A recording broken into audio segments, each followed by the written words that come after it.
Namaste dosto. Imagine trying to understand how fast a cricket ball is moving the moment it leaves the bowler's hand, or how water gradually fills up a glass, drop by drop. These problems about motion, change, and accumulation puzzled mathematicians for centuries. This brings us to the birth of calculus, a powerful branch of mathematics that emerged to solve these exact problems using algebra and a special idea called limits.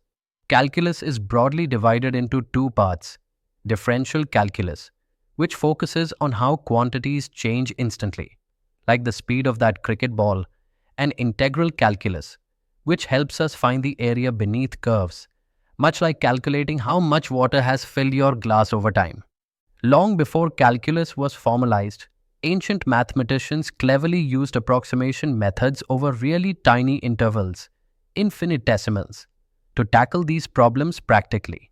But it was the modern framework of calculus that gave us a strong foundation for advanced science and engineering, helping us understand continuous change in everything from physics to economics. So, from motion to growth, calculus opened doors to understand the world like never before. Exciting, isn't it? Let's dive deeper. Now that we know what calculus aims to solve, let's talk about its secret weapon, the limit. Think of a limit as the value that a function approaches as its input gets closer to a particular number. It's like walking step by step toward a door. Your distance to the door keeps shrinking, but you might never actually cross the threshold. For example, when we write limit as x approaches of f of x, which you say as limit of f of x as x approaches a, we describe how the function behaves when x gets very close to a, but not necessarily at itself. Why do we need this? Imagine we want to evaluate expressions that look like 0 divided by 0, which is undefined. Limits allow us to get around this problem by studying values near that point, rather than substituting directly. Picture a function f of x equals open bracket x squared minus 1 close bracket divided by open bracket x minus 1 close bracket. If we look at the graph as x moves toward 1, the function values approach a certain number even though plugging in x equals 1 directly is undefined. That's the magic of limits. Ready for an interactive question? If the function f of x equals open bracket x squared minus 1 close bracket divided by open bracket x minus 1 close bracket, what happens as x approaches 1? Think for a moment. Great! The function approaches 2, even though f of 1 is undefined. This concept forms the backbone of calculus. From limits, we move to the concept of a derivative, one of calculus's superstars. The derivative tells us the instantaneous rate of change of a function. Imagine watching a car speedometer. That instant value? That's a derivative in action. Geometrically, it is the slope of the tangent line just touching the curve at a given point. How do we calculate this? Given a function f of x, the derivative at point x equals is defined as the limit as h approaches 0 of open bracket f of a plus h minus f of a close bracket divided by h. Spoken slowly, that's the limit as h approaches 0 of open bracket f of a plus h minus f of a close bracket divided by h. This represents the slope of the curve at the exact pointer by observing the average slope of secant lines getting closer and closer to the tangent line. Imagine a secant line connecting two points on a curve.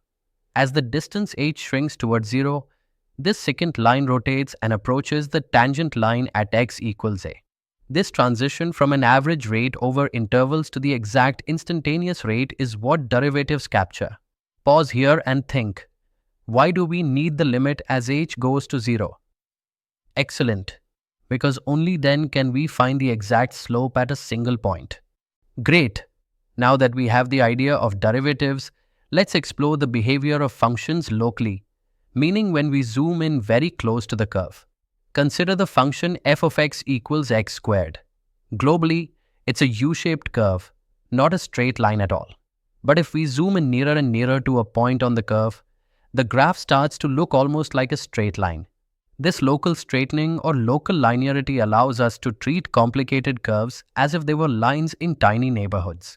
This is why derivatives are so useful. They let us interpret the slope of this local straight line, the tangent, as the limit of the ratio delta y over delta x, which we write as dy by dx as delta x approaches 0. Imagine magnifying a tiny part of the parabola for f of x equals x squared. The curve starts to flatten and resembles a line at that scale. This lets us work with linear concepts even on curved graphs. Would you like to try a quick check? If a function is smooth and continuous, what shape does its graph approach locally? Think and pause. Exactly. It approaches a straight line. Up next, indeterminate forms, the tricky expressions like 0 divided by 0, which at first glance don't make sense but can be resolved with algebra. Take the limit as x approaches 1 of open bracket x squared minus 1 close bracket divided by open bracket x minus 1 close bracket. At x equals 1, both numerator and denominator become 0, an indeterminate form. Now, using algebra, factor the numerator as open bracket x minus 1 close bracket times open bracket x plus 1 close bracket. So the expression becomes open bracket x minus 1 close bracket times open bracket x plus 1 close bracket divided by open bracket x minus 1 close bracket. Here's the clever part. We cancel the common factor x minus 1, leaving just x plus 1. Now the limit as x approaches 1 becomes simply 1 plus 1, which equals 2. This algebraic simplification removes the undefined expression, allowing us to evaluate the limit easily. Try this mental check. Why can't we simply substitute x equals 1 into the original expression? Right, because it gives 0 over 0, which is undefined but can be resolved by factoring. Let's put these ideas into practice with a classic example. Finding the derivative of f of x equals x squared using first principles. We start with the definition. F prime of x equals the limit as h approaches 0 of open bracket x plus h squared minus x squared close bracket divided by h. Spoken slowly. The limit as h approaches 0 of open bracket x plus h squared minus x squared close bracket divided by h. Step 1. Expand the numerator. Open bracket x plus h close bracket squared is x squared plus 2xh plus h squared. Subtract x squared, and we get to xh plus h squared. Step 2. Divide by h, that gives us open bracket to xh plus h squared close bracket divided by h, which simplifies to 2x plus h. Step 3. Now take the limit as h tends to 0. Since h goes to 0, this expression becomes simply 2x. So, the derivative of x squared is 2x. Arey wah! We've derived the power rule from first principles. Imagine this slope on the curve y equals x squared. The tangent changes depending on the value of x, always equal to 2 times x. To wrap up our exploration today, let's quickly recap the key formulas and ideas. First, the limit of a function f of x as x approaches is written as limit x approaches of f of x. This tells us the value the function approaches near that point.